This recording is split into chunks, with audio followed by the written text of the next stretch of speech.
I'm Barry Tramel, and with the Super Bowl coming to a city near you, what are you willing to pay for the experience? It better be a super-sized prize, because at this point, everything is off the charts. From the Opopco Studios in Oklahoma City, you're watching the Press Row. I'm Jenni Carlson. Press Row is sponsored by Dunkin' Donuts. Barry, we're hearing astronomical prices are out there for things at the Super Bowl, which is next weekend at Jerry World down in Arlington. $2,000 plus tickets is pretty much the baseline. That's just to get in the door. Then they've got these $200 tickets to sit outside Jerry World. This is ridiculous stuff. Well, it is ridiculous, but those two figures might not even be the worst we've heard. There's a parking space available in Arlington, Texas on a week from Sunday. $900 plus for the one parking space to park for the Packers and Steelers Super Bowl. $900. You can go buy a car for $300 and go park it for $900. But no, this is what happens when the Super Bowl hits a town. Is the jet setters come in.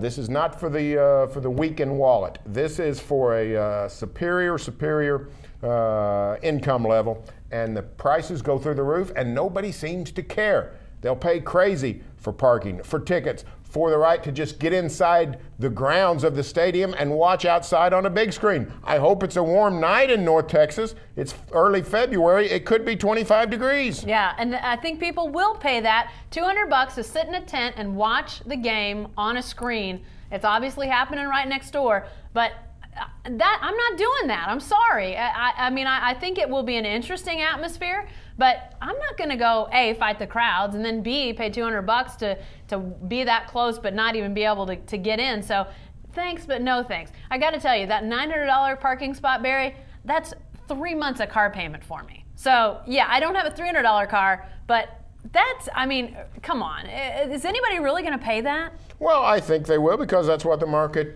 demands. Now, you're listening to somebody that has no idea of what even a $300 car payment is like, because I do drive a $300 car, my 91 Nissan truck.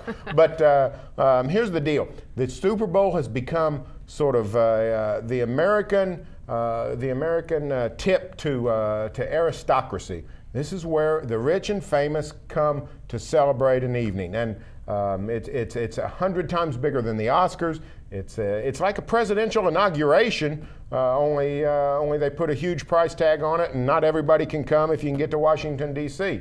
100,000 people or so are going to get in the grounds. You pay huge money to get in. You pay huge money to park. The parties that line the weekend. It's just it's in many ways it's an American holiday for the rich and famous, and the rest of us get to have a good time too, because they put it on television, and every once in a while it's a good old-fashioned football game, and there's nothing wrong with that. Yeah, you talk about presidential inaugurations. The only difference is, I don't know if the president can afford to get into this party. This is expensive all the way around. I was talking to John Goodman, the former Pittsburgh Steeler defensive end and former Oklahoma Sooner. You can check out some of his comments in our Sunday section, in our Collected Wisdom. But we were talking about whether he was going to go to this game. He lives here in Oklahoma City. He could very well go and get a ticket and watch his former team play.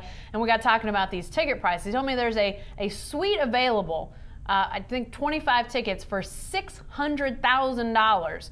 You could almost buy a stake in one of these teams for that much money. And you know, the thing is that you start talking about the price of the tickets, Barry, it's the same cost to go buy a really nice TV. Why not go buy the biggest TV you can find, put it in your living room, enjoy it for the Super Bowl, and then by the way, you get to keep it. Hey, stay with the best coverage team anywhere at newsok.com and every day in the Oklahoman.